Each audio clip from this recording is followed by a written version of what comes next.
सभी छोटे बड़े श्रोताओं को सुनीता भटनागर का प्यार भरा नमस्कार।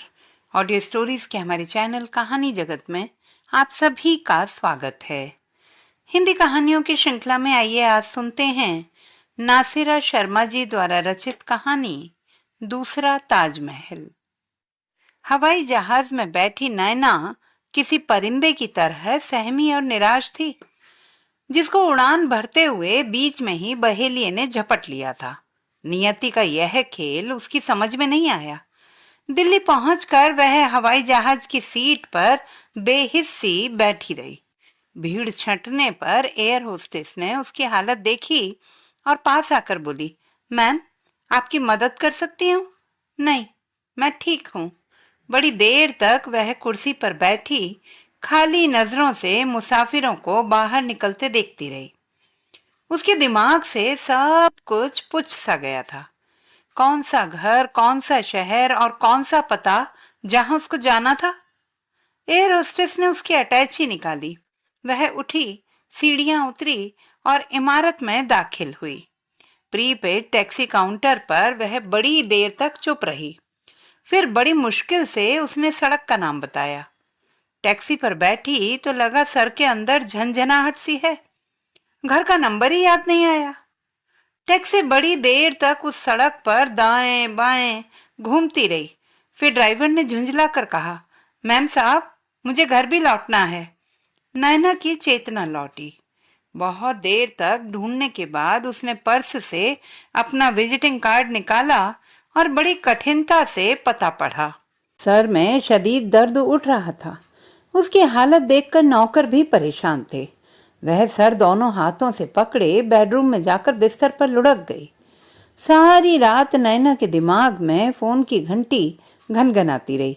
उसी के साथ रोजी के शब्द तपकन बन उसके दिल को मसलते रहे। मुझे कभी कभी लगता है कि सर अपने सारे दुखों को नशे की हालत में तरतीब दे लेते हैं। बड़े बड़े प्रोजेक्ट तक जो उनकी अभिलाषा रही है मगर पूरे नहीं हो पाए। अनजाने में ही सही, मुझे उनका यह अंदाज बड़ा निर्मम लगा। आपको देखकर मैं समझ सकती हूँ कि आपका विश्वास कहाँ पर टूटा है। प्लीज मैम, हो सके तो सर को भूल जाइए। एयरपोर्ट पर विदा देते हुए रोजी ने बहुत धीमे सुर में कहा था। नैना को अच्छी तरह याद है कि वह जून का तपता महीना था जब उसकी मुलाकात रवि भूषण से हुई थी। शादी की उस पार्टी में ढेरों मर्द और औरतों का जमघट था। कुछ चेहरे जाने पहचाने थे, कुछ अजनबी थे। उन्हीं में से एक चेहरा रवि भूषण का था। कुमकुमों की रंगीन झालरों से सजे पेड़ के पास खड़ा हुआ वह बेतहाशा सिगरेट फूंक रहा था। धुएं में डूबा उसका चेहरा उसे और भी रहस्यमय बना रहा था। जब किसी के परिचय कराने पर उसने होठों में सिगरेट दबाकर परंपरागत अंदाज से दोनों हाथ जोड़कर नमस्ते की तो नैना को हल्का सा झटका महसूस हुआ।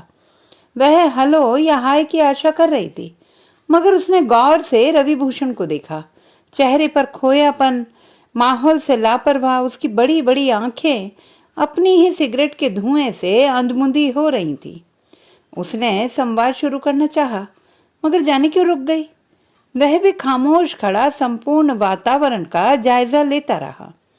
नैना को वह आदमी कुछ अलग सा लगा, बल्कि यूं कहा जाए कि उस आदमी के व्यक्तित्व से कोई और शख्स अंदर बाहर होता नजर आ रहा था। भीड़ के बावजूद नैना की नजरें कई बार रवि भूषण पर पड़ी। रवि भूषण से नैना की यह पहली मुलाकात बड़ी सरसरी सी थी, सो धुंधला गई। मगर चंद माह बाद जब लंच पर उससे दूसरी मुलाकात हुई तो वह गुमनाम चेहरा गर्द झाड़ कर साफ नजर आया। सिगरेट, धुआं, खोयापन और लापरवाह अंदाज। चूंकि यह बिजनेस लंच था सो बाकायदा परिचय हुआ और कार्ड का आदान प्रदान भी। नैना ने तब जाना कि एक साथ दो व्यक्तित्व की झलकियां दिखाने वाला यह इंसान बंबई शहरी नहीं बल्कि देश का जाना माना वास्तुविद रवि भूषण है। तो उसने रवि से अपनी पहली मुलाकात का कोई जिक्र नहीं किया। रवि को वैसे भी कुछ याद नहीं था, वरना वह कह सकता था कि हम पहले मिल चुके हैं। इंटीरियर डेकोरेशन को लेकर यह मीटिंग बंबई के मशहूर उद्योगपति द्वारा बुलवाई गई थी। उसके पोते का ऑफिस जिसको रवि ने डिजाइन किया था वह ईंट गारे की मदद से बनकर अब साकार रूप ले चुका था। उसकी सजावट को लेकर सलाह मशवरा चल रहा था। लंच के बाद कॉफी पीते हुए नैना को रवि भूषण बहुत हंसमुख और मिलनसार आदमी लगा। खासकर काम को लेकर उसका नजरिया और राय जानकर महसूस हुआ कि इतनी शोहरत पाने के बावजूद आदमी काफी सुलझे स्वभाव का है। दंभ या ओछापन उसमें नहीं है। नैना को दूसरे दिन दिल्ली लौटना था, वह लौट आई। सप्ताह भर बाद उसको रवि भूषण का फोन मिला, बस यूं ही हालचाल पूछने की नीयत से, और नैना को उसका बात करना बुरा नहीं लगा। 5 मिनट की यह बात अगले सप्ताह 10 मिनट में बदली तो नैना को कुछ अटपटा सा लगा। बात में वही दोहराव था। औपचारिकता के अतिरिक्त तो कोई और स्वर की गुंजाइश नहीं थी, क्योंकि वह एक इंटीरियर डेकोरेटर जरूर थी, मगर रवि भूषण जैसे आर्किटेक्ट से वह क्या बात कर सकती थी। जब तीसरा चौथा फोन आया तो नैना सोच में पड़ गई कि आखिर बिना किसी योजना पर बात किए यह बार बार फोन क्यों कर रहा है। फिर ख्याल गुजरा, शायद उसको कोई बड़ा प्रोजेक्ट दिल्ली में मिला हो और उस सिलसिले से वह संवाद की भूमिका बना रहा हो। आखिर बंबई शहर का मामला है, 2 शहर के बीच दूरियां काफी हैं, मगर एक प्रोफेशनल को तो साफ साफ बात करना ज्यादा पसंद आता है। फिर का जवाब नैना के पास नहीं था। वह फोन करने के लिए मना भी नहीं कर सकती थी। आखिर वह देश का सम्मानित वास्तुविद था और बेहद शालीन स्वर में बातचीत करता था। स्वयं नैना सारे दिन अपने ऑफिस में नए नए लोगों से प्रोजेक्ट को लेकर मिलती थी। आखिर उसका काम ही ऐसा था। मगर बिना काम के फोन का मौसम तो कब का बीत चुका है। वह स्कूल के दिन जब दोस्तों से बातें ही खत्म नहीं होती थी, उन दिनों के मुकाबले में आज कंप्यूटर का दौर है, जहां संवेदनाओं के लिए समय ही नहीं बचा है। वह अगस्त का उमस भरा महीना था जब रवि भूषण किसी मीटिंग के सिलसिले में उसके शहर आया था। पता नहीं क्यों नैना ने महसूस किया कि रवि भूषण काम का बहाना बनाकर केवल उससे मिलने आया है। दिमाग के इस शक को यह कहकर उसने झटक दिया कि यह बेवकूफी का ख्याल उसको टेलीफोन पर होती बातों के कारण आया है, वरना एक व्यस्त आदमी बिना कारण यात्राएं नहीं करता है। मगर वह आंखें, उनकी भाषा क्या अलग सी इबारत की तरफ इशारा नहीं कर रही थी। शाम की चाय पीकर जब रवि भूषण उसके बंगले से निकला तो पोर्टिको में आन खड़ी हुई। जाते जाते रवि भूषण ने उसको मुड़कर देखा और उसने हाथ उठाकर बाय कहा। फिर चौंक कर उसने अपने उठे हुए हाथ के नर्म इशारे को ताका और नजर उठाकर जो रवि भूषण की तरफ देखा तो धक्क सी रह गई। उन आंखों में सम्मोहन था, गहरा आकर्षण। उसने हाथ नीचे किया और स्वयं से पूछा, कहीं ये तेरा भ्रम तो नहीं है नैना? एक रंग जो मौसम बदलने से पहले हवा में फैलने लगता है, कुछ वैसी ही कैफियत से नैना दो चार हुई। एक खुशी जैसे उसको कुछ मिल गया हो, मगर क्या? इसी उधेड़बुन में वह तैरती उतरती प्लाजा की तरफ चल पड़ी, जिसकी सारी सजावट उसी को करनी थी। रास्ते के सारे पेड़ उसको चमकीली पत्तियों से सजे लगे और शाम ज्यादा गुलाबी, जिसमें धुंधल का सुरमई रंग की धारियां जहां तहां भर रहा था। घर लौटते हुए उसको सड़क की बत्तियां चिराग की तरह जलती लगी, जैसे छतों पर दिवाली की सजावट घरों को दूर तक रोशनी की लकीरों में बांट देती थी। आज उसका मूड बरसों बाद हल्का हुआ था। रास्ते के सारे पेड़ उसको चमकीली पत्तियों से सजे लगे और शाम ज्यादा गुलाबी, जिसमें धुंधल का सुरमई रंग की धारियां जहां तहां भर रहा था। घर लौटते हुए उसको सड़क की बत्तियां चिराग की तरह जलती हुई लगी, जैसे छतों पर दिवाली की सजावट घरों को दूर तक रोशनी की लकीरों में बांट देती थी। आज उसका मूड बरसों बाद हल्का हुआ था। कोई कुंठा, कोई शिकायत, कोई कड़वापन या झुंझलाहट उसको आहत नहीं कर रही थी।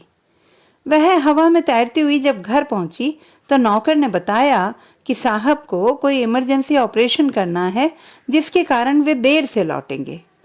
सूचना सुनकर वह हमेशा की तरह आक्रोश से नहीं भरी, बल्कि उसने लापरवाही से कंधे झटके और गुनगुनाती हुई कमरे में दाखिल हुई। नहाने के बाद जब वह गाउन में लिपटी ड्रेसिंग टेबल के सामने बैठी तो अपना ही चेहरा इस तरह देखने लगी जैसे पहली बार देख रही हो। आंखों के नीचे हल्का कालापन, भवों के पास कई लकीरें, माथे पर सफेद बालों का झांकना, आंखों में एक जिज्ञासा कि मैं कैसी लगती हूँ। उसको अपनी त्वचा मुलायम और चमकीली लगी। होंठों पर जाने कहां से आई मुस्कान उसको अजनबी लग रही थी। थकान के बावजूद उसमें फुर्ती का एहसास था। खाना खाने के बाद जब वह पलंग पर लेटी तो उसे महसूस हुआ कि आज बरसों बाद उसके बदन को मुलायम बिस्तर मिला है। उसने आराम की सांस ली और आंखें बंद की तो सामने रवि भूषण का चेहरा तैर गया। बंबई पहुंचते ही रवि ने नैना को फोन किया कि वह भली प्रकार पहुंच गया। रात को जब दोबारा उसने फोन किया तो नैना को पहली बार लगा कि उसकी आवाज सुनकर उसके दिल में कुछ उथल पुथल सी हुई है। फिर फोन का यह सिलसिला 5 मिनट से आधा घंटा हो गया और हफ्ते की जगह रोज बातें होने लगी, जिसमें प्रोफेशनल बातें कम और आपसी बातें ज्यादा होती। खाना खाया या नहीं? दिन कैसा गुजरा? मौसम कैसा है? नैना को फोन का इंतजार 8 बजे से शुरू हो जाता, जबकि ठीक 10 बजे फोन की घंटी बज उठती थी। इस बीच वह सारे काम निपटा लेती ताकि आराम से बातें कर सके। उसको अकेले घर में एक साथी मिल गया था जिससे वह दुख सुख की बातें कर सकती थी। पिछले 5-6 वर्षों से नैना का अकेलापन बढ़ता जा रहा था। दोनों बेटे पढ़ाई के सिलसिले में अमेरिका चले गए थे। नरेंद्र जब से डायरेक्टर बना है तब से इतना व्यस्त होता जा रहा है कि नैना को गुस्सा आने लगा था कि ऐसा भी क्या पागलपन जो दिन रात अस्पताल में ही रहना। आखिर घर की भी तो कोई जिम्मेदारी होती है। सारे दिन की उड़ान के बाद परिंदे भी तो अपने घर घोंसले की ओर लौटते हैं। पिछले 3 दिन से डॉक्टर नरेंद्र घर नहीं लौटे थे। कोई बेहद पेचीदा केस आ गया है। उस रात फोन पर रवि ने जब उसकी उदासी का कारण जानकर यह कह दिया कि वह नैना को खुश देखना चाहता है, इसके लिए वह अपने जीवन के बचे वर्ष उसको भेंट स्वरूप देता है, तो नैना भी भावुक होकर बोल उठी कि क्या वह रवि को भाई कह सकती है। इस पर रवि ने जल्दी से कहा, नहीं नहीं, भाई हरगिज नहीं, हमारा रिश्ता तो सखा का है। और यह सुनकर नैना विश्वास से भर उठी। सारी दुनिया उसे सुगंध से भरी महसूस हुई। आखिर हर रिश्ते से बड़ा रिश्ता दोस्त का होता है, जिसमें ना कोई लालच, ना बंधन, ना जोर जबरदस्ती।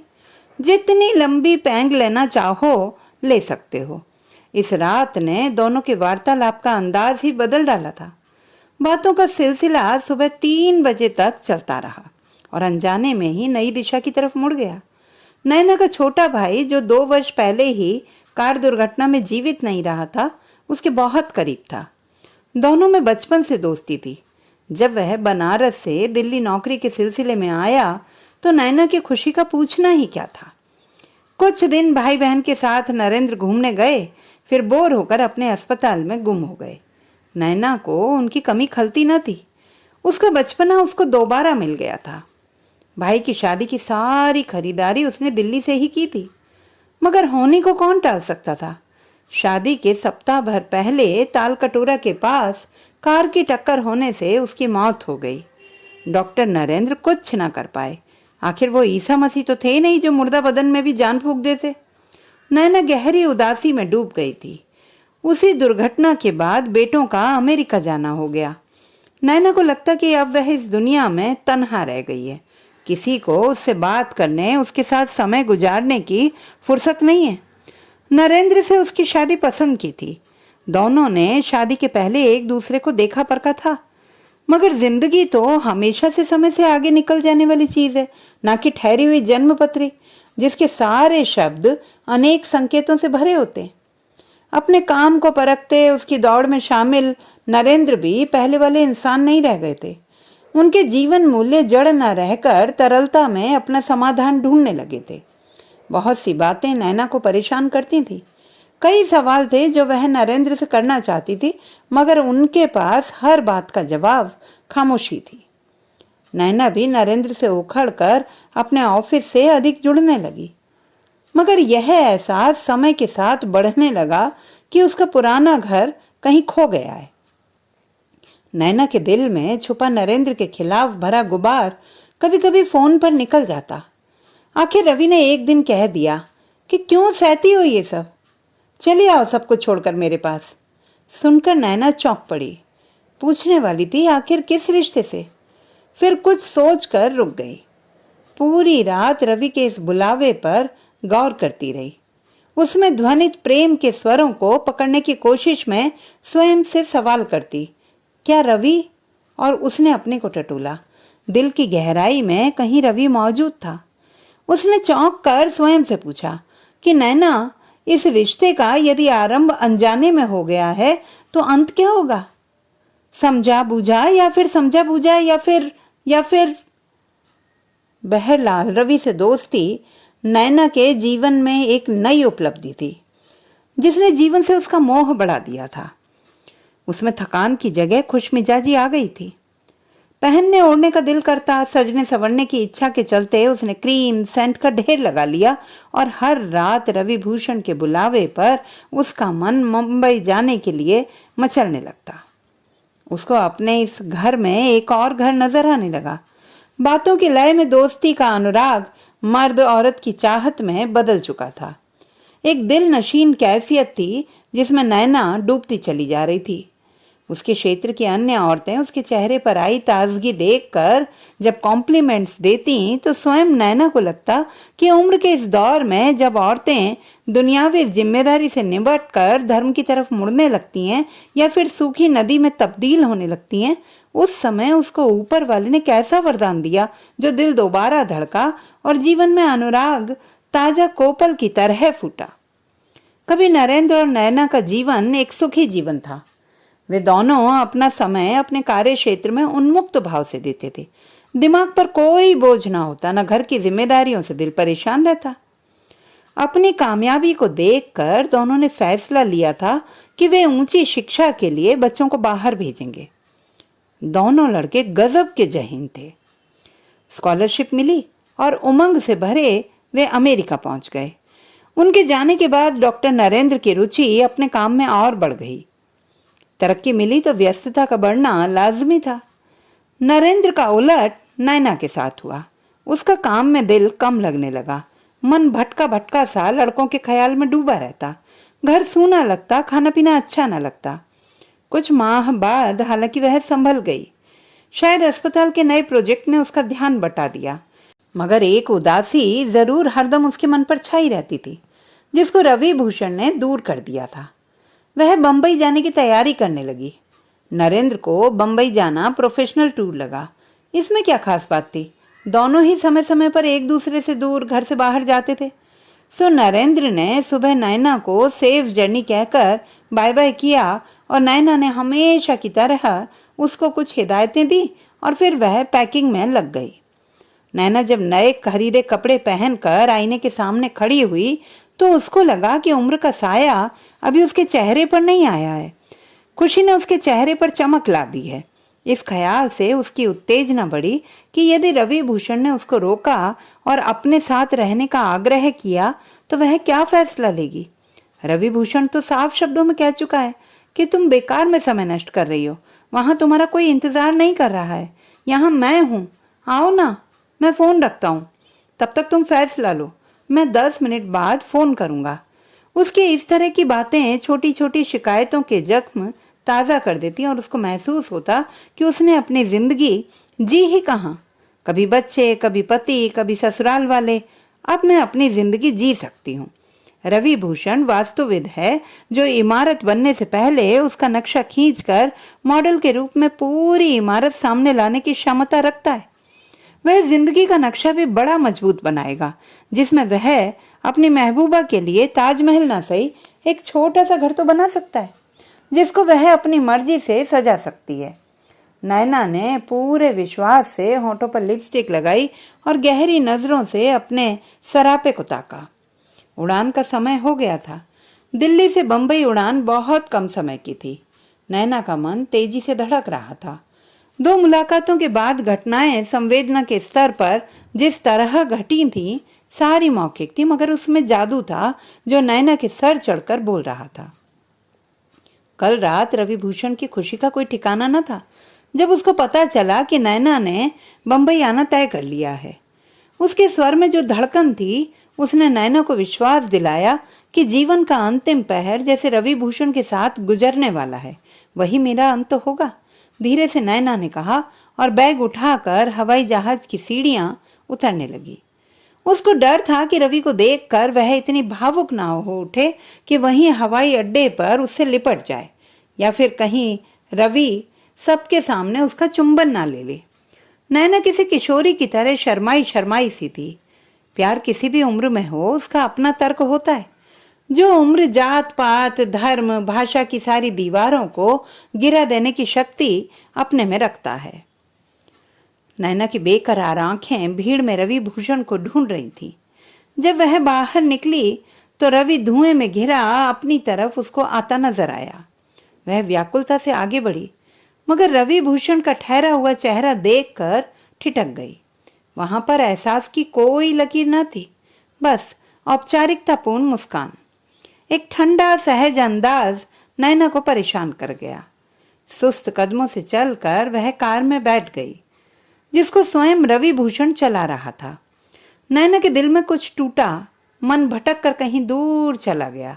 दिमाग रवि के गंभीर चेहरे को देखकर बार बार प्रश्न करने लगा कि क्या यह वही आदमी है जो रात के आखिरी पहर और कभी भोर तक बड़ी ललक से बातें करता है और दिलो दिमाग को उमंगों से भर देता है। आपकी तबीयत ठीक है? हाँ, बहुत चुप चुप हैं।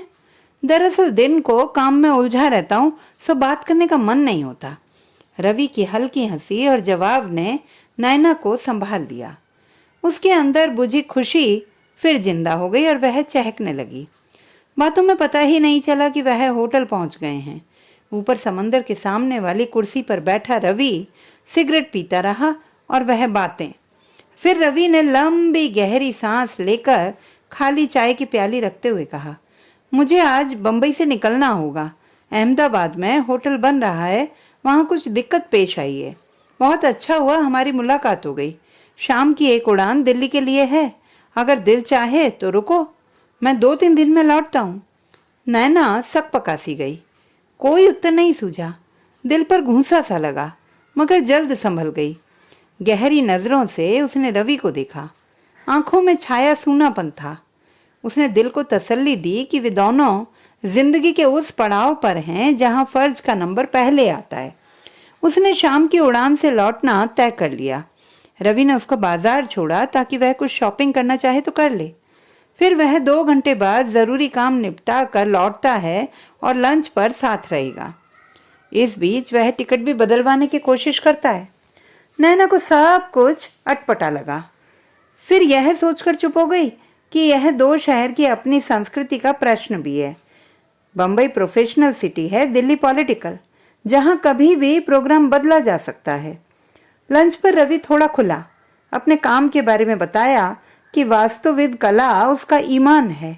उसे शब्दों से ज्यादा लकीरों पर विश्वास है, जिनसे वह घरों का खाका खींचता है और लोगों को छत मुहैया करवाता है। नैना ने रवि के लिए एक शर्ट खरीदी थी, जो उसने थैंक्स के साथ ले ली और नैना को हवाई अड्डे छोड़ने के लिए उठा। जब वह बाय करके चलने लगा तो उसकी आंखों में एक नरमी सी उभरी। यह संदेश नैना को संतोष दे गया। उसे याद आया कि रवि ने कहा था कि मिलना, रहना और जीना क्या होता है, इसको समय से नहीं आंका जा सकता। कभी कभी पल भर की मुलाकात पूरी जिंदगी पर भारी होती है। नैना को लगा कि आखिर रवि भी तो उससे मिलने चंद घंटों के लिए ही तो आया था। अब वह भी 2-4 दिन की जगह एक दोपहर एक साथ गुजार कर जा रही है, और इसमें बुरा क्या है? आखिर रवि वास्तुविद है, उसका काम नक्शा बनाना है। अपने नक्शे को साकार रूप में देखने के लिए संयम, धैर्य की आवश्यकता होती ही है। बता तो रहा था कि उसके कई प्रोजेक्ट कई वर्षों तक चले हैं। फिर मुझे इतनी व्याकुलता दिखाने की जरूरत नहीं है, न ही उसके बर्ताव में अतिरिक्त कुछ पढ़ने की जरूरत है।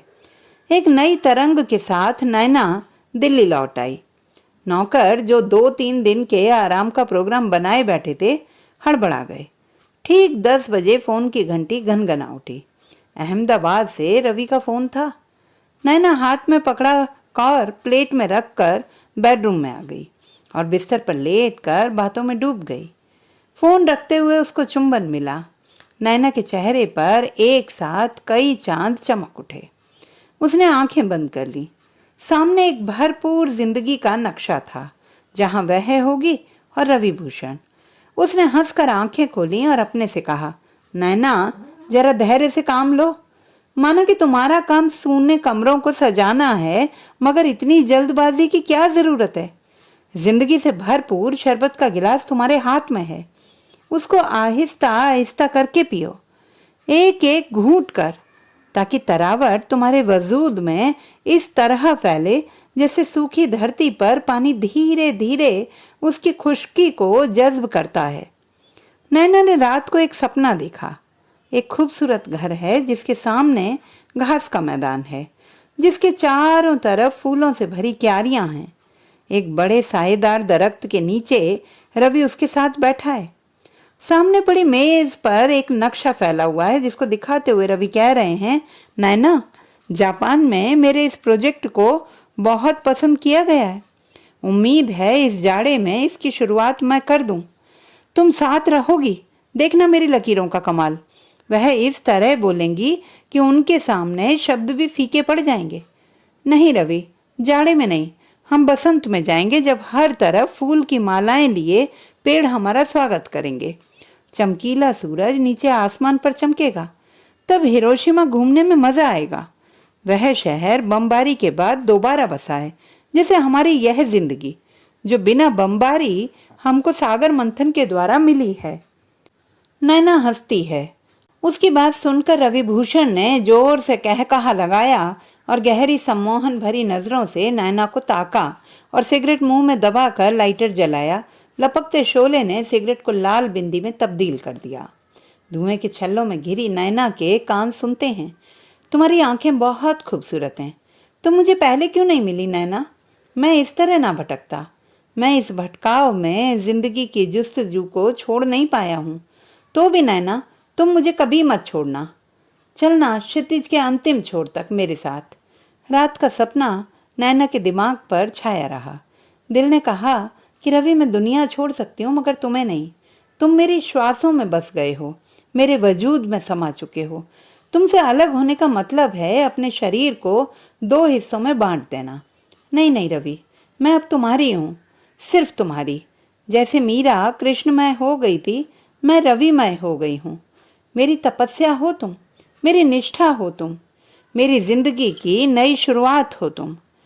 कई दिनों से रविभूषण के जुमले रात दिन नैना के कानों में गूंजते थे, उस पर हर पल नशा दर नशा चढ़ाते हुए। काम करते करते वह ठहर जाती, बात करते करते खामोश हो जाती। नैना, तुम कैसे उस माहौल में जी लेती हो? आओ, मैं तुम्हारे इंतजार में यहाँ बैठा हूँ। मुझ पर विश्वास करो।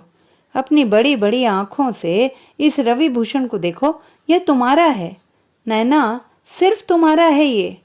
मैं तुम्हारे सारे दुखों को मिटा दूंगा, तुम्हें इतना प्यार दूंगा कि तुम फिर से खिल उठोगी, एक तरोताजा गुलाब की तरह महकी महकी सी।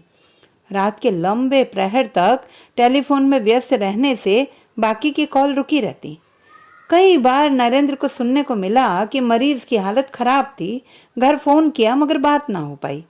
बेटों का भी ईमेल मिला तो उसमें भी वही जिक्र, जिसको पढ़कर नरेंद्र को कोई विशेष फर्क नहीं पड़ा। आखिर नैना फोन पर अपने क्लाइंट से ही तो बात करती होगी, फिर मेरा तो सेल ऑन रहता ही है। मगर उस दिन न जाने क्यों नरेंद्र पर क्रोध का दौरा पड़ गया। जब कानपुर से कॉल था, मरीज के रिश्तेदार फोन मिलाते मिलाते थक गए थे। सुबह जब फोन मिला तब तक मरीज बिना दवा गोली खाए चल बसा।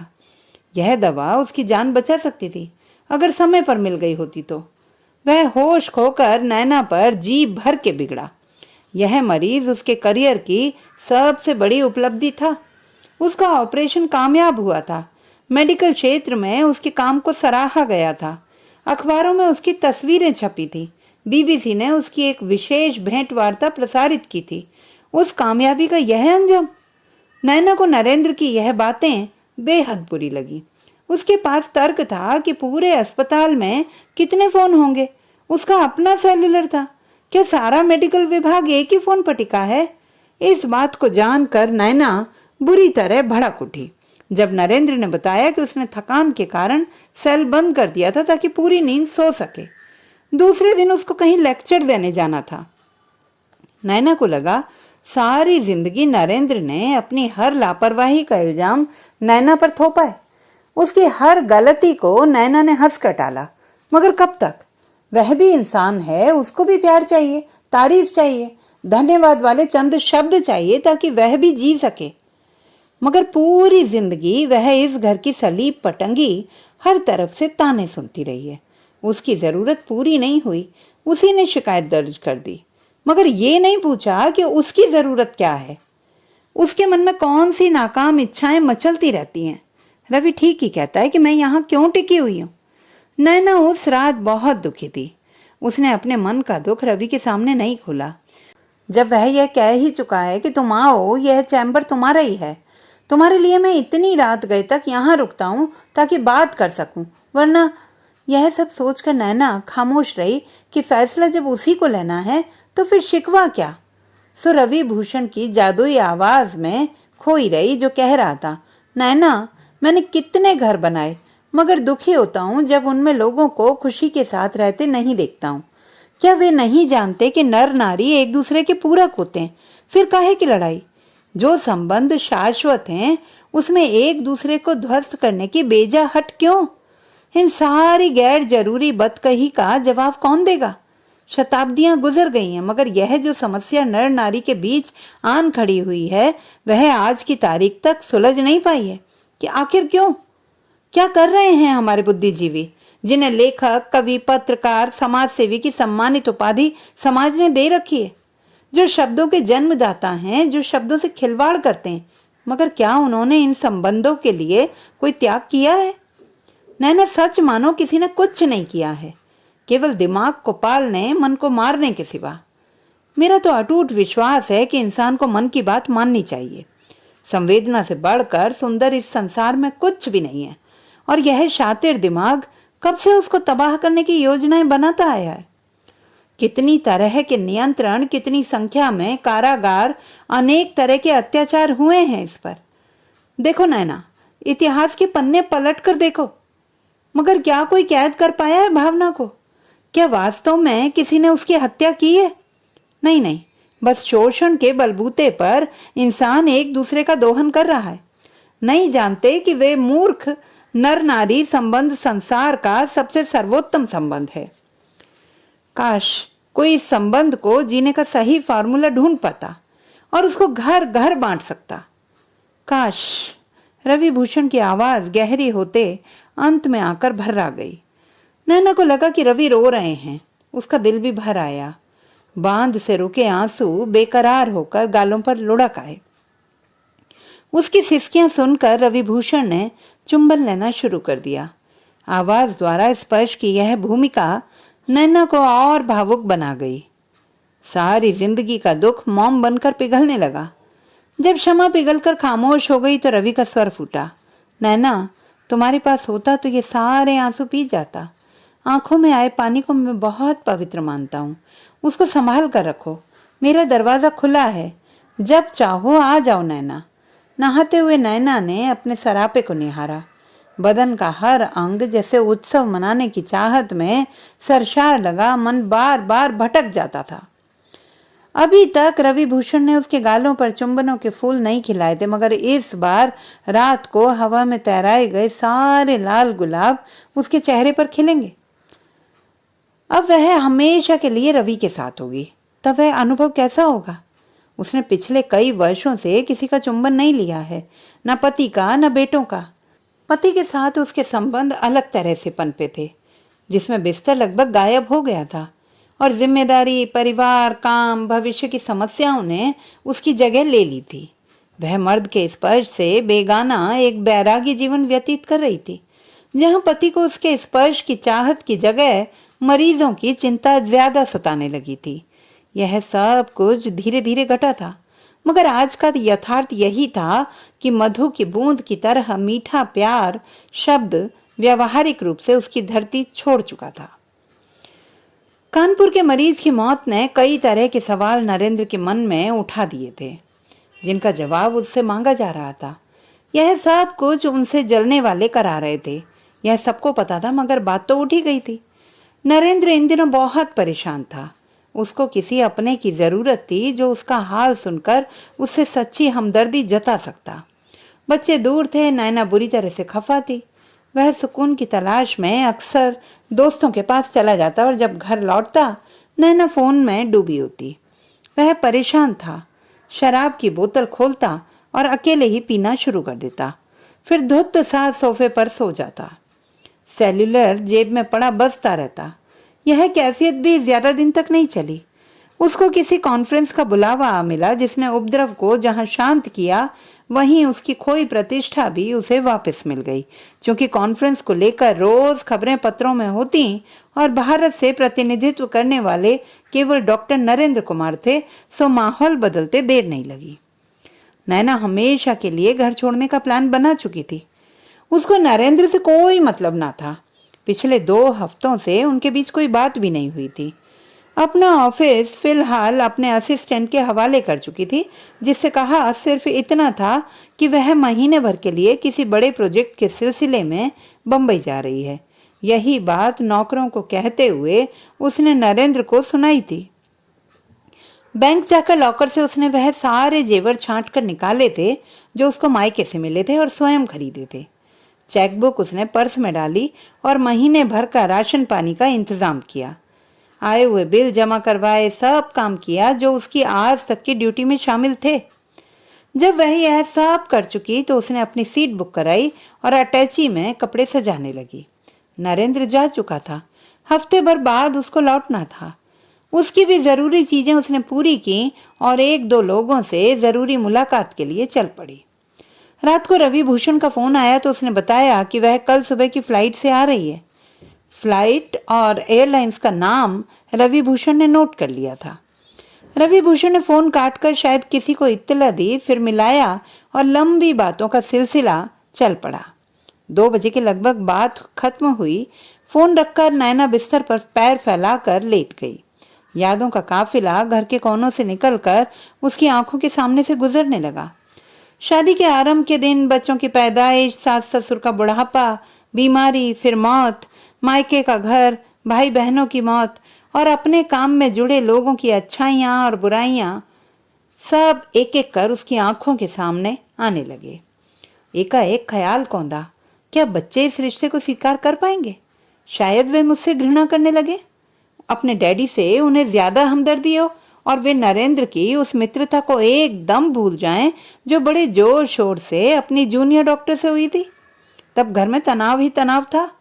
उस लड़की का विवाह माँ बाप ने अगर करा ना दिया होता तो आज वह मुसीबत इस घर को बांट देती। तब तो बच्चे छोटे थे, 11 और 13 साल के। वह भी काम नहीं करती थी। तब भविष्य किसी अंधकारमय गुफा की तरह डराता था। सहेलियों के हिम्मत दिलाने पर उसने पुरानी डिग्री का सर्टिफिकेट किसी फाइल से निकाला था और किसी की सिफारिश पर छोटे मोटे बिजनेसमैन का ऑफिस डेकोरेट किया था। उसके बाद काम मिलता ही चला गया और घर में उसकी हैसियत दिन ब दिन मजबूत होती चली गई। नरेंद्र को अपने संबंध टूटने का दुख था। वह लड़की कई बार नरेंद्र से मिलने भी आई। 2 साल बाद वे दोनों पति पत्नी सऊदी चले गए और नरेंद्र दिल को बहलाने के लिए काम में रमता चला गया। आज वे सारी बातें नैना को आक्रोश से नहीं भर रही थी, बल्कि उसको संतोष भरा विश्वास दे रही थी कि उसने अपना गृहस्थाश्रम बखूबी निभाया था। बेटे विवाह शायद वहीं करें और बस भी जाएंगे। उनमें भौतिक दौड़ की गर्मी और रिश्तों का ठंडापन उसने बराबर महसूस किया है, मगर वह कर भी क्या सकती है? जब इंसान बदल रहा हो, संवेदनाएं मूर्खता समझी जाने लगे, तब अपने बालों को रंग करते हुए एकाएक नैना के हाथ रुक गए। शंका का गर्म थपेड़ा फूलों भरे बाग में दाखिल होकर उससे पूछने लगा कि अगर यह सब कुछ छलावा साबित हुआ और रवि भी नरेंद्र की तरह निकला तो वह क्या करेगी? क्या तब वह अकेलापन सह पाएगी? इस उम्र में सम्मोहन का क्या कोई तर्क है? क्या यह वास्तविकता है जिसके आधार पर वह सब कुछ छोड़कर जा रही है? कहीं यह आवेग उसको यथार्थ के विरोध में तो नहीं खड़ा कर रहा है? प्रेम कहीं? नहीं, रवि भूषण एक जिम्मेदार इंसान है। उनकी उम्र भी अब गैर जरूरी हरकत करने की नहीं है। फिर बंबई में जवान औरतों की कमी थी जो वह मेरी तरफ आकर्षित हुए।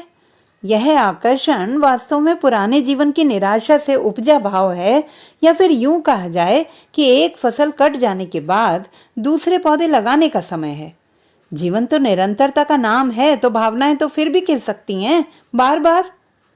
अपने नए सूट, सेंट, क्रीम अटैची में सलीके से रखकर जब उसने जिप लगाई तो एक बार फिर आशंका ने उसका दिल दहलाया कि नैना, यह ज्वार कहीं भाटा बनकर तुमको बर्बाद ना कर दे। यूं पुराना छोड़कर नए की तरफ जाना, वह भी इस जल्दबाजी में, कहाँ की अकलमंदी है। नैना ने मुड़कर आईना देखा, अपनी आशंका को मुंह तोड़ जवाब दिया कि उम्र के इस मोड़ पर उसके पास साल ही कितने बचे हैं जो कि वो सोचने में गंवा दे और बुढ़ापे को गले लगा ले। उम्र का यह दौर ढलती जवानी का जरूर है, मगर यह भी सच है कि हम अभी जवान हैं।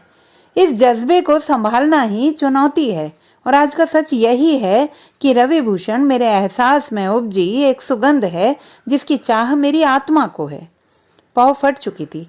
उसने चाय बनाई, नहाई और रवि की पसंद के रंग वाले कपड़े पहने। सारी रात आंखों में कटी थी। आखिर गृहस्थाश्रम का अंतिम अध्याय आज खत्म होने वाला था, मगर नए सूरज ने उसको थकान की जगह नई उमंग दी। नैना को पता था कि नई जिंदगी की शुरुआत दिल के आईने में शुरू हो चुकी है, मगर उसकी कोई रूपरेखा व्यावहारिक रूप से सामने नहीं थी। उसको पता था कि रवि भूषण विवाहित है, उसके 3 बच्चे हैं, माता पिता का देहांत हो चुका है, इकलौती बहन ससुराल में खुश है, उस पर ऐसी कोई बड़ी जिम्मेदारी नहीं बची है जो उसके जीवन में बाधा बनकर आए। बड़ी बेटी का विवाह हो चुका है, बेटा कैम्ब्रिज में अपनी विदेशी पत्नी के संग है, केवल छोटी बेटी इंटर कर रही है। अब बचा सवाल समाज का।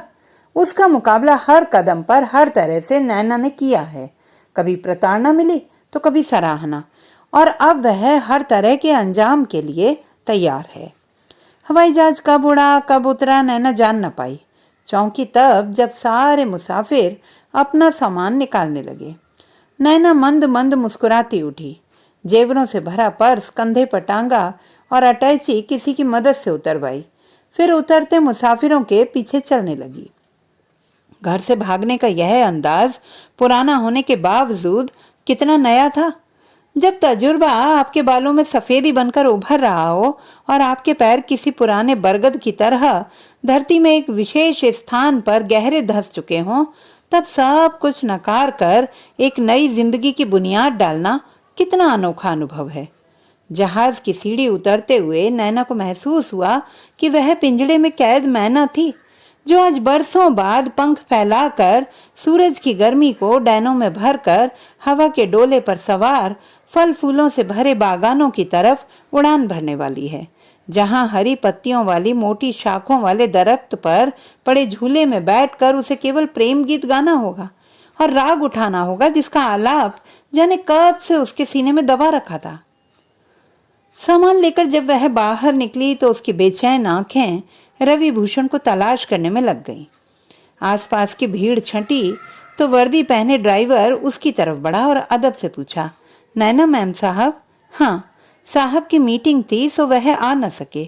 सलाम कर उसने अटैची हाथ बढ़ाकर उठाई। नैना को हाथों में पकड़ा गुलाबी फूलों का गुच्छा कांटों से भरा गुलदस्ता लगा।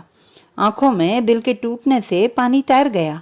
नया गुलाबी सूट, उसी रंग की लिपस्टिक, सफेद मोतियों और गुलाबी नगों के जेवर, सारा साज श्रृंगार अर्थहीन हो उठी। दिल्ली से बंबई तक रास्ता इसी पहली नजर के इंतजार में बार बार पर्स से आईना निकालकर देखने में गुजरा था। तड़प के सुलगते अंगार दहकने के बाद एकाएक राख होने लगे। वह अपने आप को समझाने लगी कि इतना आवेश ठीक नहीं है। रवि भूषण एक व्यस्त आदमी है, उसके पास समय की कमी हो सकती है। आखिर जिंदगी की शुरुआत में यह कैसे नकारात्मक भाव उभर रहे हैं? यदि उनको नैना का ख्याल ना होता तो वह कार क्यों भेजते? शिकवे शिकायत तो कम से कम बाद के लिए रखे, मगर सारी समझदारी के तर्क मन की इच्छा के आगे निहत्थे हो उठे जब वह हट से बार बार यह प्रश्न करता कि आज तो एक विशेष दिन था।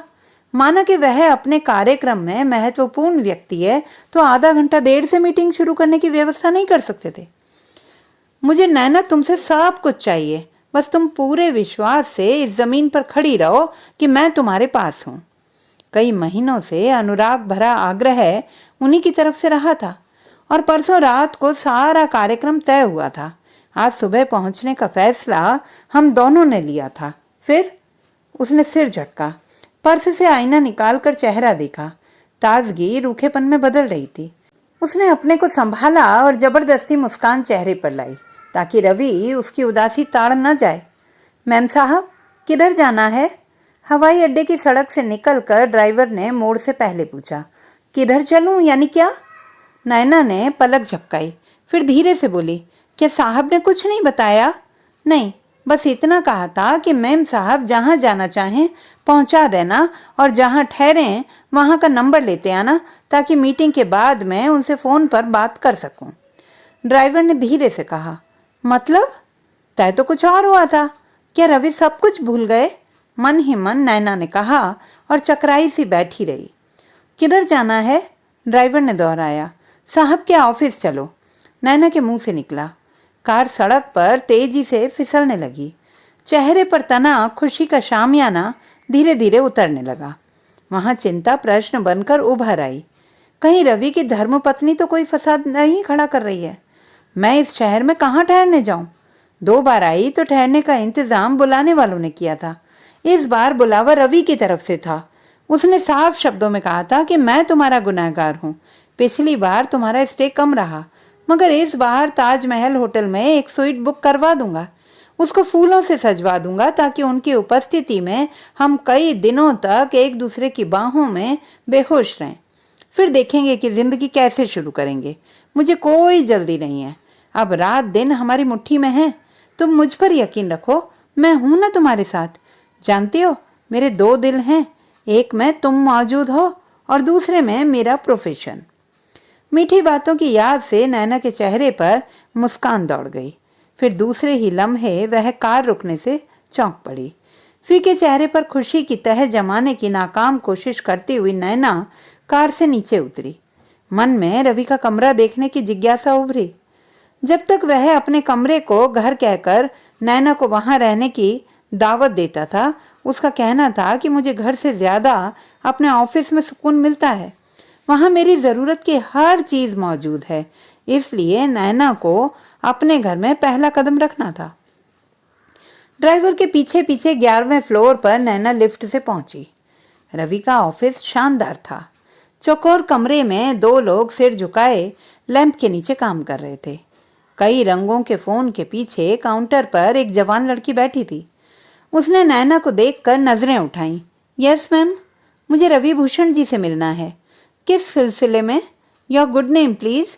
लड़की ने डायरी के पन्ने पलटते हुए पूछा। नैना। एक तीखा अपमान बोध नैना को हुआ, मगर नाम तो बताना था। सॉरी मैम, आज सर से आपकी मुलाकात का कोई समय दर्ज नहीं है। वह साहब ने आपको लेने भेजा था, ड्राइवर ने कहा। ओह, तो ऐसे बोलो ना। इतना कहकर लड़की ने दूसरे कमरे का दरवाजा लपक कर खोला और बेहद विनीत भाव से बोली, सॉरी मैम, प्लीज आइए। रात को सर ने फोन करके बताया था। गाड़ी ठीक समय पर आपको लेने पहुंच गई थी ना? हाँ, ड्राइवर पहुंच गया था। रवि कब तक मीटिंग से लौटेंगे? नैना ने सोफे पर बैठते हुए कहा। सर का फोन आया था, अभी वह मीटिंग से साइट पर जाएंगे, फिर दोपहर तक ऑफिस लौटेंगे। ओह, तो उनको याद था कि मैं आ रही हूँ? दुख में नैना के मुंह से निकला। जी? चौंक कर लड़की ने नैना को देखा। कुछ नहीं, नैना संभल कर बोली। इधर बाथरूम है, आप फ्रेश हो लें, मैं कॉफ़ी भिजवाती हूँ। इतना कहकर वह लड़की कमरे से बाहर निकली। ड्राइवर अटैची लेकर अंदर दाखिल हुआ और कोने में रख कर चला गया। फिर एक अधेड़ मर्द हाथ में शीट लिए दाखिल हुआ और गौर से नैना को देखकर बिना विश किए हुए उसको मेज पर रखकर बाहर निकल गया। नैना को उसका यूं देखना खल गया। उसका मूड खराब था, मगर इतना नहीं कि वह वातावरण में फैली जिज्ञासा को सूंघ नहीं सकती थी।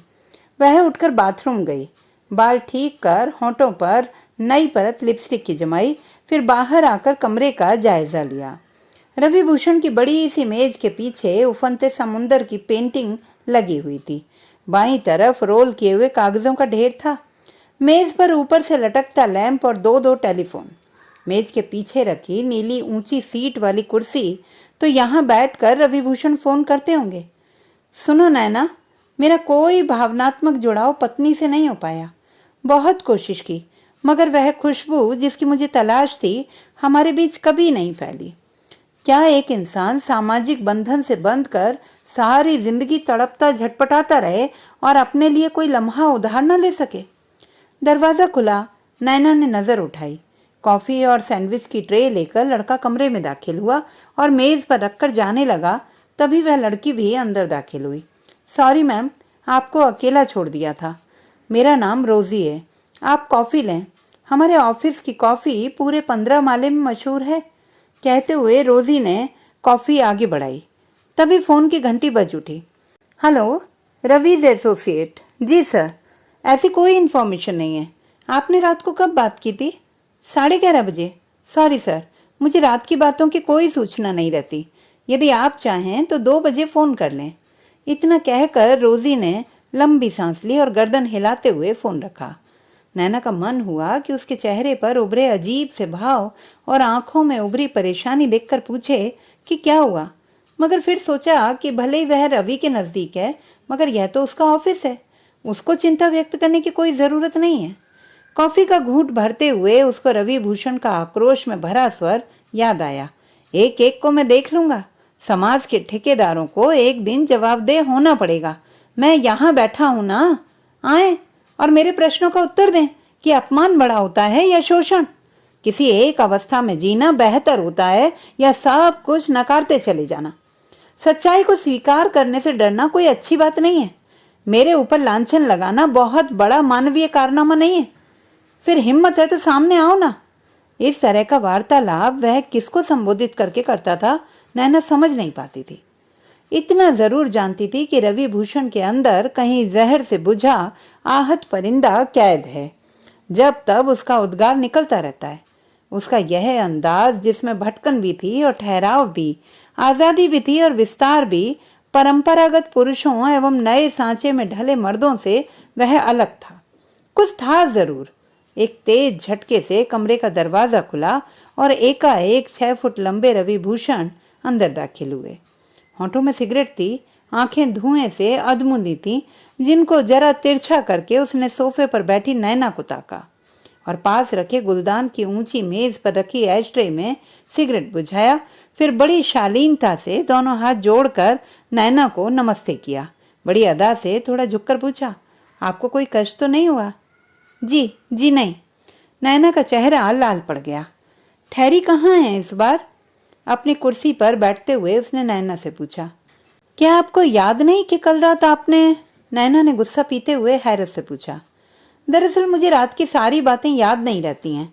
आप कह रही हैं तो यकीन करता हूँ, मैंने जरूर कुछ कहा होगा। रवि भूषण कह कहा लगा कर बोले। Yes sir. रोजी घंटी की आवाज पर हाजिर थी। लंच का टाइम हो रहा है, रवि भूषण ने कहा। जी सर, मैं ऑर्डर देती हूँ, कहकर रोजी मुड़ी। हाँ, जरा बताइए तो, मैंने क्या कहा था? पीने के बाद दरअसल मेरे जहन की सारी खिड़कियां दरवाजे खुल जाते हैं। अक्सर दोस्त बताते हैं कि उस समय बोलते बोलते मैं बहुत मार्के की बात कह जाता हूँ। जी? नैना को लगा कि रवि उसको छेड़ रहा है। कभी कभी फैंटेसी में रहना अच्छा लगता है, जो असलियत में ना हो उसको गढ़ना क्या सृजन नहीं है? मानिए चाहे ना मानिए, इस सारे तामझाम के बावजूद हमारा काम बहुत रूखा सूखा है और मैं अब इन समानांतर रेखाओं और वृत्ताकार लकीरों के बीच घुटने लगा हूँ। हमारा पेशा है तो बड़ा अमीर, मगर सच तो यह है कि हमारे पेशे में बड़े गरीब लोग हैं। आप समझ रही हैं ना कि मेरा इशारा किस तरफ है? सोच की विपन्नताओं और दिल की दरिद्रता की तरफ। आप पीते हैं, मैं किसी से कुछ छिपाता नहीं हूँ। अपने को असहज स्थितियों में सहज बनाए रखने के लिए अक्सर लोगों को गैर जरूरी चीजों का सहारा लेना पड़ता है। अपनी धुन में रवि भूषण आज दिन में कुछ ज्यादा ही बोल रहा था। आपने रात को जो बातें की थी वह सारी की सारी नशे की कैफियत में की थी। वे वायदे, वे... नैना की सांसें उखड़ने लगी। जरूर किए होंगे। अक्सर नशे की झोंक में बड़े बड़े प्लान डिस्कस कर जाता हूँ, पूरी बारीकी के साथ, मगर जब क्लाइंट आता है तो यकीन करें मुझे कुछ याद नहीं रहता है। रवि ने मासूमियत से कहा।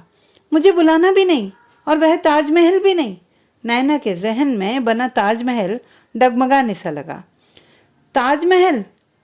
क्या उसको बनाने की कोई बात आपसे कर डाली?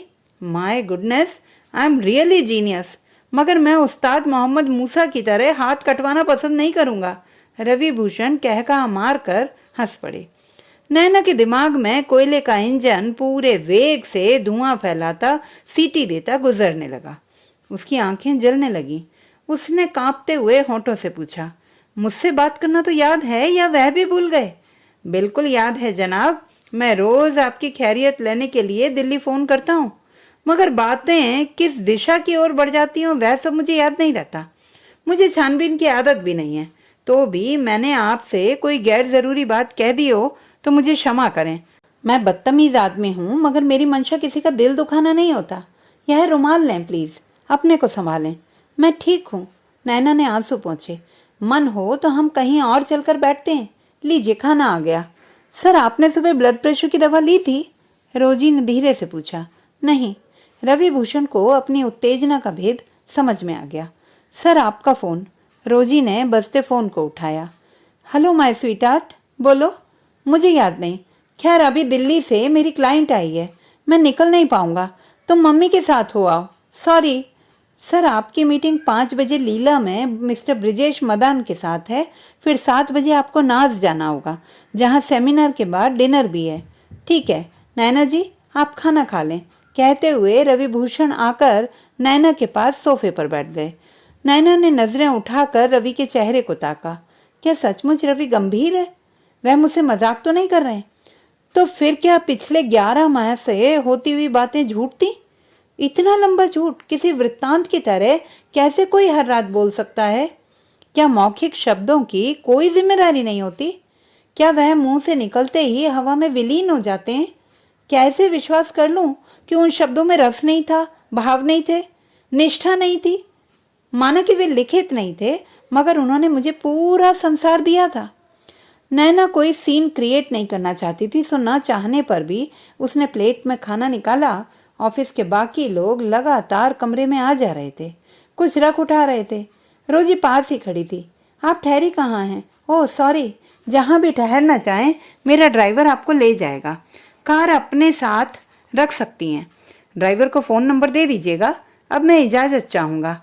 हाँ रोजी, तुम मैम के साथ रहना, उन्हें कोई तकलीफ ना हो। कल मुलाकात होगी।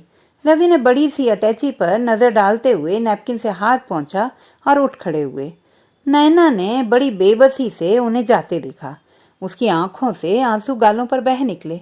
अपमान की शिद्दत ने उसके सारे बांध तोड़ दिए। मैम, रोजी ने घबरा कर दरवाजा लॉक किया। आप अपने को संभालें मैम, सर को रात की बातें याद नहीं रहती। आप विश्वास करें, अक्सर लोग सर की इस आदत से परेशान हैं, और हम ऑफिस वाले भी। यूं ना रोएं मैम। रोजी बौखलाई परेशान सी थी। नैना के पास खड़ी दिलासा देती रही। मैं ठीक हूँ, नैना ने अपने को संभालते हुए कहा। सर एक अच्छे इंसान हैं, वरना मैं कब का काम छोड़ देती। मगर जब ऐसी दुर्घटना घटती है ना, तो अक्सर यह सवाल मैं अपने आप से करती हूँ, क्या सचमुच सर एक ईमानदार संवेदनशील व्यक्ति हैं या फिर मानसिक रोगी? नैना अपने को संभालने के लिए बाथरूम गई। जब जी भरकर रो चुकी तो मुंह धोकर बाहर निकली। रोजी से नजरें बचाते हुए उसने दीवार पर लगी तस्वीरें देखना शुरू कर दिया। इस ग्रुप फोटोग्राफ में कौन कौन हैं? एकाएक अपनी जगह से उठकर नैना बोली। उसको रोजी का अपनी जिंदगी में झांकना जाने क्यों बुरा लग रहा था। सर के स्टूडेंट्स की है यह लड़की। नैना ने गौर से देखा। यह सरला जी हैं। आप जब ऑफिस में दाखिल हुई थी तो निजाम साहब समझे सरला जी आई हैं। आप उनसे बहुत मिलती हैं, वह बता रहे थे। अब कहाँ है? नैना का दिमाग जाग उठा। शादी के बाद पता नहीं कहाँ चली गई। सुना सर और सरला जी विवाह करना चाहते थे, मगर रोजी ने धीरे से कहा। सब कुछ कितना उलझ गया है। नैना ने धीरे से कहा। सर काम में ईमानदार हैं, इसलिए लगातार कठिनाइयों का सामना करते हैं। फिर भी उनको वह सब नहीं मिला जो वह चाहते हैं, इसलिए कभी कभी बहुत तल्ख हो जाते हैं। हो सके तो उन्हें माफ़ कर देना मैम। रोजी की आंखों में याचना थी। नैना वापस आकर सोफे पर बैठ गई। उसके साथ क्या घट गया यह रोजी नहीं जानती थी। वह ईंट गारा, बेजान नक्शे और इंसान के अंदर की दुनिया का डहना वह नहीं जानती। अभी बहुत छोटी है। वीराने की खंडहर होती इमारतों को वह समझ नहीं सकती है। मेरी टूटन का हिसाब वह लगा नहीं सकती है। अब मुझे चलना चाहिए। रात की या शाम की फ्लाइट में बुकिंग मिल सकती है? सहज होकर नैना ने पूछा। Sure ma'am. तो आप रुकेंगी नहीं? मेरा आज ही लौटना ज़रूरी है। नैना हल्के से मुस्कुराई। Okay ma'am. रोजी के चेहरे पर राहत सी बाकी थी। चाय पीते हुए उसकी नज़र नरेंद्र और बेटों की तस्वीर पर पड़ी। वे तीनों उसको अजनबी से लगे। इनसे कटकर वह पानी के जिस जहाज पर बैठी थी, उसने पता नहीं किस निर्जन द्वीप पर लाकर उसको पटका था। वह खाली नजरों से टकटकी बांधे फोन को देख रही थी।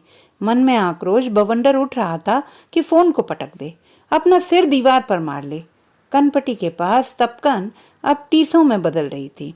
टीसों के साथ उसके अंदर का उबाल भी पल पल बढ़ रहा था।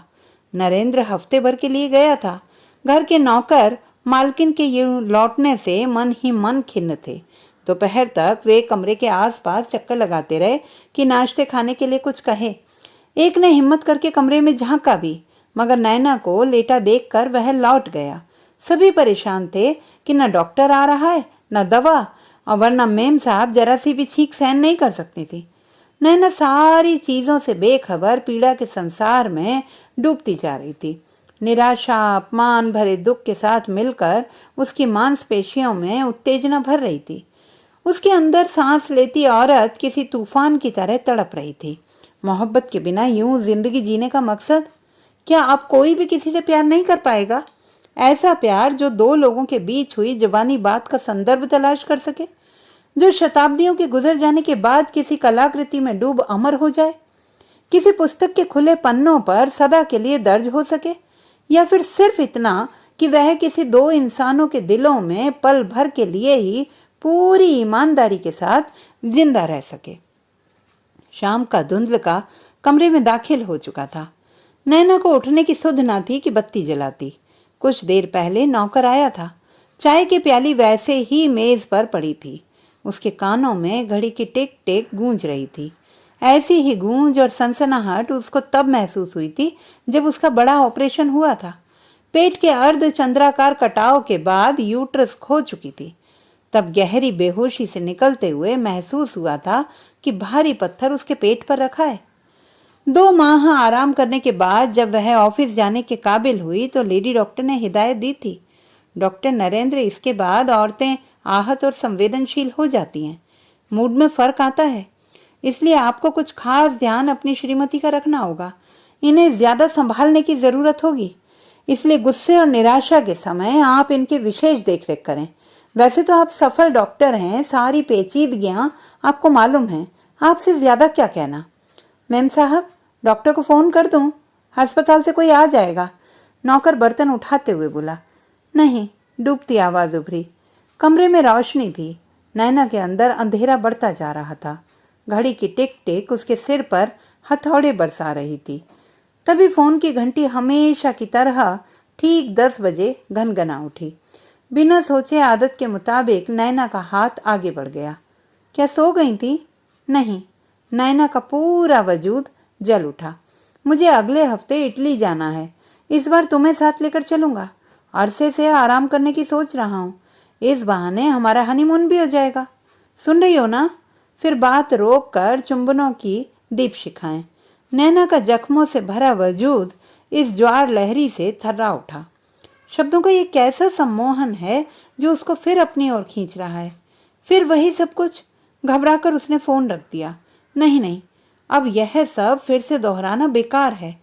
कितनी पीड़ा सही है, मगर इन शब्दों से दूर रहने का संताप जो वह सहेगी, उसका विकल्प क्या होगा?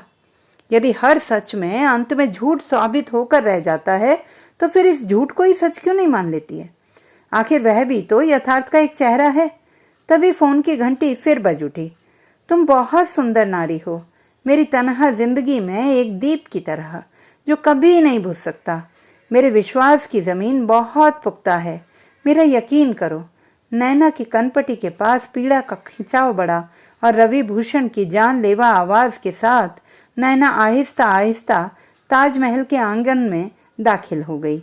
सारे प्रश्नों को पीछे छोड़कर संगमरमर की जालीदार खिड़की से वह यमुना को चांद की रोशनी में बहता हुआ देखती रही। जहां रेत की स्थिरता और जल का बहाव जाने कब से साथ था। सुन रही हो ना? कुछ तो बोलो, कब चल रही हो? आओ, मेरा विश्वास करो। नैना के दिमाग में रविभूषण की पुख्ता जमीन गोल गोल घूमने लगी। हाथ से टेलीफोन फिसल गया और नाक के नथुनों में तेज बहता खून उसके गले को तर करता हुआ कपड़े भिगोने लगा। नैना की सांसों की सरगम धीमी पड़ने लगी। फोन पर शब्द घनघनाते रहे, जैसे कहना चाह रहे हों कि मेरा यकीन करो, मेरे विश्वास की जमीन बहुत पुख्ता है। मैं तुम्हारे बिना जी नहीं सकता। आओ, मेरे घर के दरवाजे तुम्हारे लिए खुले हैं। नैना, कुछ तो बोलो। नैना मुमताज की कब्र में दाखिल हो गई। तो दोस्तों, ये थी हमारी आज की कहानी। आपको कैसी लगी कमेंट बॉक्स में लिखना ना भूलें। चैनल को सब्सक्राइब करें, लाइक करें और मित्रों के साथ शेयर करें।